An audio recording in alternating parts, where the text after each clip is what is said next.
Voltamos à entrevista com a promotora de justiça, coordenadora de direitos do consumidor, Sandra Lengruber, falando sobre as empresas de crédito.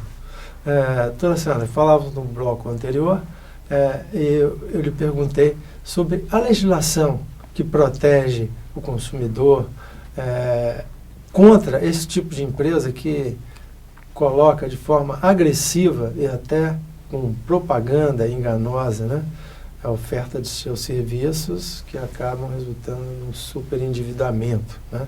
E o que vai acontecer com essas empresas? A legislação que tem hoje, o que está em curso, o que vai acontecer com elas? Tá. Primeiramente, para responder essa questão em torno das empresas, já houve reuniões do Ministério Público com o PROCON estadual, os PROCONs municipais, inclusive no CONDECON, que é o Conselho Estadual de Defesa do Consumidor, em que esse tema foi tratado e dali a gente já tirou várias providências. Uma primeira providência é que foi feito um levantamento nos PROCONs da Grande Vitória, o PROCON estadual, em torno das financeiras que são mais reclamadas pelos consumidores. Essas financeiras, então, esses contratos dessas financeiras estão sendo avaliados. Inclusive, a gente conta também com o apoio de uma comissão integrada pela Defensoria Pública, pela Procuradoria do Estado e pela Comissão de Defesa do Consumidor da OAB.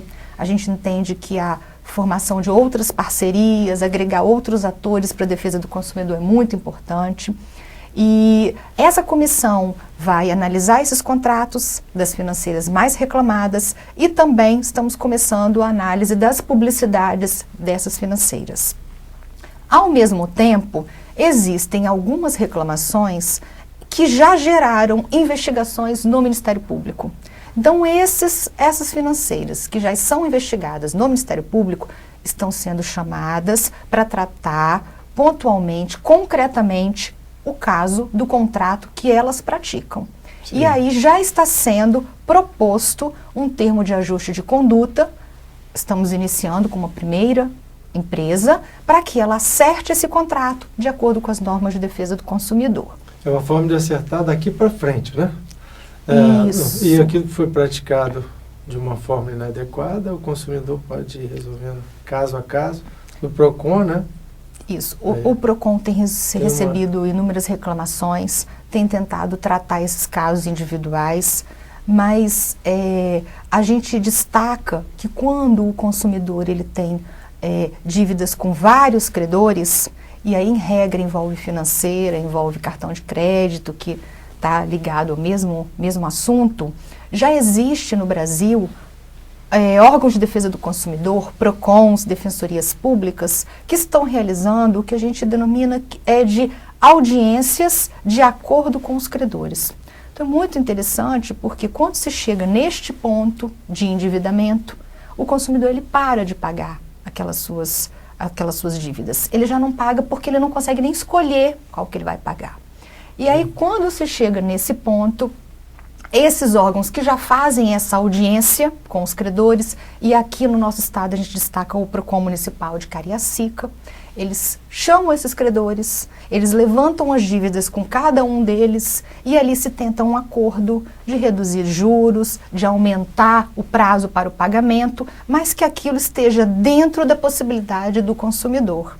Né? Então é bastante interessante porque é uma forma de resolver o problema do consumidor e também do fornecedor, que em muitos casos fica até sem expectativa de receber.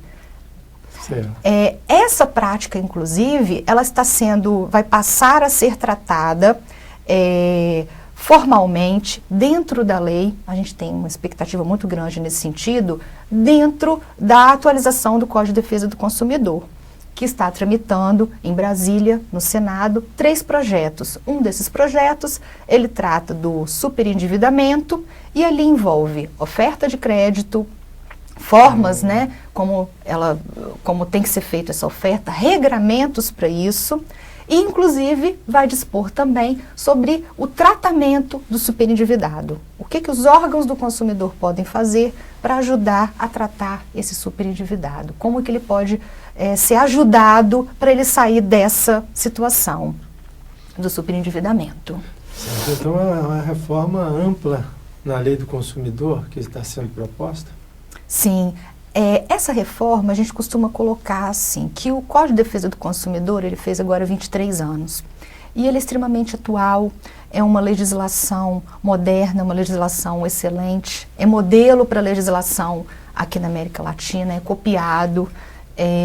Mas o que aconteceu é que há 23 anos atrás não existiam determinadas formas de oferta de produto e serviço no mercado de consumo que agora ficaram muito fortes, muito disseminadas. Até porque os veículos de comunicação, a internet, as redes sociais e tudo também são, hoje, veículos de divulgação. Isso, né? Muito bem. Então, dentro desses projetos, a gente tem o projeto do comércio eletrônico. Há 23 anos atrás não se falava em adquirir produto ou serviço pela internet, nem se falava em internet, né? Sim. E um outro projeto, que é esse do superendividamento e do crédito. Então, são fundamentais para atualizar o Código de Defesa do Consumidor. No entanto, a gente entende que o Código já dispõe de regras, de princípios, de dispositivos que já conseguem defender o consumidor nessas situações. A gente precisa de um melhor detalhamento em alguns casos. Certo. Esse processo no Congresso Nacional tem um prazo determinado? Se imagina quando que essa lei finalmente será votada? Uhum. Muito bem. No Senado, esses projetos estão numa comissão especial. Nessa comissão especial, o relator, inclusive, é o senador do nosso estado, Ricardo Ferraço. E a gente vem acompanhando esse trabalho, estivemos presentes em audiências públicas em Brasília, e a previsão é de que esse relatório, na comissão, pelo relator, seja concluída no mês de outubro. Então, após esse prazo, já vai haver a votação no Senado Federal e após o encaminhamento à Câmara. Então, talvez ainda esse ano, né? Talvez ainda esse ano, há uma Sim. grande expectativa de que seja esse ano. E foi um projeto muito discutido pelos órgãos de defesa do consumidor, por comissões, houve um envolvimento muito grande e uma consonância de entendimento no sentido de que são temas importantes e de que não pode haver, todavia, uma situação em que a gente tenha em que haja um prejuízo para o consumidor. É sempre no princípio que a gente denomina de não retrocesso, sempre uma soma nas garantias para o consumidor. Então, a gente tem expectativa de que ainda esse ano a gente tenha essa normatização e consiga trabalhar nessa defesa de forma ainda mais enfática, de uma forma ainda mais direta. Certo, vamos falar um pouquinho sobre telefonia também. Nós vamos ao último intervalo, voltamos já.